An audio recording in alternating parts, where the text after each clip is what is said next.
नमस्कार, मैं doctor AD मित्रो आज के एपिसोड में आप सभी का स्वागत करता हूं। 5 इंपॉर्टेंट रूल्स ऑफ रेलवे का ये दूसरा एपिसोड है, मतलब वॉल्यूम 2। अगर आप वॉल्यूम 1 देखना चाहते हो तो आई बटन में आप लोग क्लिक करके देख सकते हो, या फिर डिस्क्रिप्शन में भी आपको उसका लिंक मिला। आप लोगों को बहुत अच्छी जानकारी मिलेगी। तो चलिए आज का एपिसोड शुरू करते हैं। जब भी हम लोग रेलवे में सफर करते हैं तो टिकट के साथ ही सफर करना पड़ता है। जो रेलवे से जो हम लोगों को टिकट मिलता है वो टिकट चेक कौन कर सकता है? Good question, you are a good question. जब भी आप ट्रेन में सफर करते हो तो दो ही रेलवे ऑफिशियल्स आप लोगों के टिकट को चेक कर सकता है। पहला है टीटी मतलब ट्रेवल टिकट एग्जामिनर, और दूसरे हैं रेलवे कंडक्टर।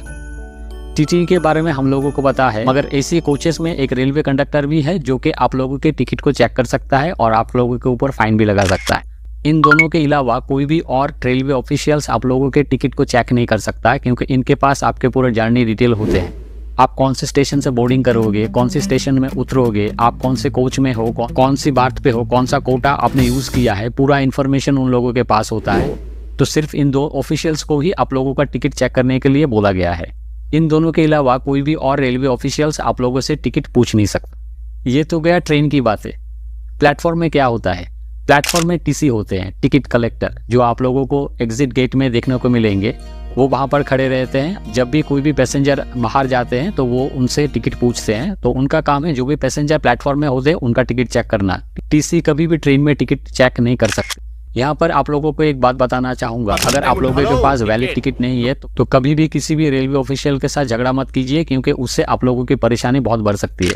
अगर आपके पास वैलिड टिकट नहीं है तो जरूर टीटी से आप अपना टिकट करवा लीजिए या फिर प्लेटफॉर्म टिकट खरीद लीजिए। जब भी आप लोग ट्रेन में सफर करते हो तो ये ध्यान रखिएगा कि 10 बजे के बाद कोई भी टीटी या फिर कोच कंडक्टर आपका टिकट चेक नहीं कर सकता। ये शेड्यूल होता है रात को 10 बजे से लेकर के सुबह 6 बजे तक, क्योंकि ये यात्रियों के सोने का टाइम होता है। तो इस टाइम पर कोई भी टीटी या फिर दूसरा कोई ऑफिशियल्स आप लोगों के टिकट चेक नहीं कर सकते। मगर यहाँ पर एक छोटा सा कंडीशन है कि अगर कोई भी पैसेंजर रात 10 बजे के बाद बोर्ड करता है ट्रेन पर तो टीटी उनका टिकट चेक कर सकते हैं। ये जरूर ध्यान रखिएगा। यहाँ पर एक जरूरी सूचना आप लोगों को देना चाहूंगा कि जब भी आप लोग ट्रेन में सफर करें और आपके पास अगर वैलिड टिकट ना हो तो टिकट हमेशा ही टीटी से बनवाए, और पैसे जो देने हैं उनको ही दे, किसी और दूसरे ऑफिशियल्स को पैसे ना दे। टीटी से जब भी आप लोग टिकट बनवाए तो वहां पर एक वैलिड रिसिप्ट लेना मत भूलिए। The rules for the train late by 3 hours. भारतीय रेलवे में ट्रेन का लेट होना एक आम बात है। शताब्दी कितने बजे जाएगी? शताब्दी अरे 2 घंटे लेट है वो। मैं यहाँ पर क्रिटिसाइज नहीं कर रहा हूँ, मगर ये फैक्ट है। इसको स्वीकारते हुए रेलवे ने एक नया स्कीम लाया हुआ है जिसमें बताया गया है कि अगर आपका ट्रेन शेड्यूल टाइम से 3 घंटे से ज़्यादा लेट है तो आप टिकट को कैंसिल करके पूरा रिफंड ले सकते हो। आपसे कोई भी पैसे काटे नहीं जाएंगे। इस रूल्स को लेकर के बहुत सारे कन्फ्यूजन है। मैं आप लोगों को शॉर्ट में समझाने की कोशिश करता हूँ। फर्ज कीजिए कि आपके ट्रेन का डिपार्चर टाइम 9 बजे का है। अगर 12 बजे तक आपका ट्रेन डिपार्ट नहीं करता है, मतलब 3 घंटे या फिर 3 घंटे से ज़्यादा हो गया, आपका ट्रेन डिपार्ट नहीं कर रहा है, तो आप आपका टिकट कैंसिल करके पूरा रिफंड ले सकते हो। इसमें कोई भी पैसे आपके काटे नहीं जाएंगे। जो भी टिकट फेयर है पूरा पैसा आप लोगों को रिफंड कर दिया जाएगा। ये सिर्फ इनिशियल स्टेशन के लिए ही काम करेगा, वैसा भी नहीं है। आप जिस स्टेशन से बोर्डिंग करने वाले हो, अगर उस स्टेशन में ट्रेन पहुंचने में 3 घंटे या फिर उससे ज़्यादा टाइम लगाता है तो आप ज़रूर आपका टिकट कैंसिल करवा सकते हो। अगर आपके पास काउंटर टिकट है और आपका ट्रेन 3 घंटे या फिर इससे ज़्यादा लेट है तो वो वाला टिकट लेकर के आप काउंटर में जाइए, वहाँ पर बताइए कि मेरा ट्रेन 3 घंटे से ज़्यादा लेट है, मैं अपना टिकट कैंसिल करवाना चाहता हूँ। आपका टिकट वहाँ पर कैंसिल हो जाएगा और आपको आपका पूरा रिफंड मिल जाएगा। अगर आपने ऑनलाइन टिकट खरीदा हुआ था, मतलब IRCTC ऐप या फिर वेबसाइट से आपने अपना टिकट लिया हुआ है, तो आपको उसी ऐप में जाकर के अपना टिकट कैंसिल करवाना पड़ेगा और 90 डेज के अंदर ही आप लोगों को पूरा रिफंड मिल जाएगा। As simple as that. अगर मेरा प्रेजेंटेशन और दिए हुए जानकारी आप लोगों को अच्छा लग रहा है तो जरूर एपिसोड को लाइक कीजिए और चैनल को सब्सक्राइब करना मत भूलिए। Luggage placing rules. हमेशा ही देखा जाता है जब भी हम लोग ट्रेन में सफ़र करते हैं तो खुद का सामान हम लोग कहाँ पर प्लेस करें उसको लेकर के बहुत सारे लोगों के साथ झगड़ा भी हो जाता है। इसके लिए आपको ये रूल जानना बहुत ज़रूरी है।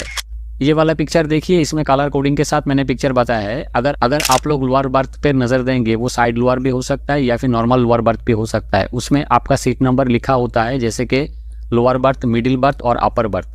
लोअर बर्थ का सीट नंबर जहाँ पर है उसके सीट के नीचे ही जो गैप है उसमें आप लोअर बर्थ का सामान रखोगे। मिडिल बर्थ का जो सीट है ठीक उसके नीचे जो गैप है उसमें मिडिल बर्थ का सामान रखा जाएगा, और उसी तरीके से जो अपर बर्थ का सीट है और उसके नीचे जो गैप है उसमें अपर बर्थ का सामान रखा जाएगा।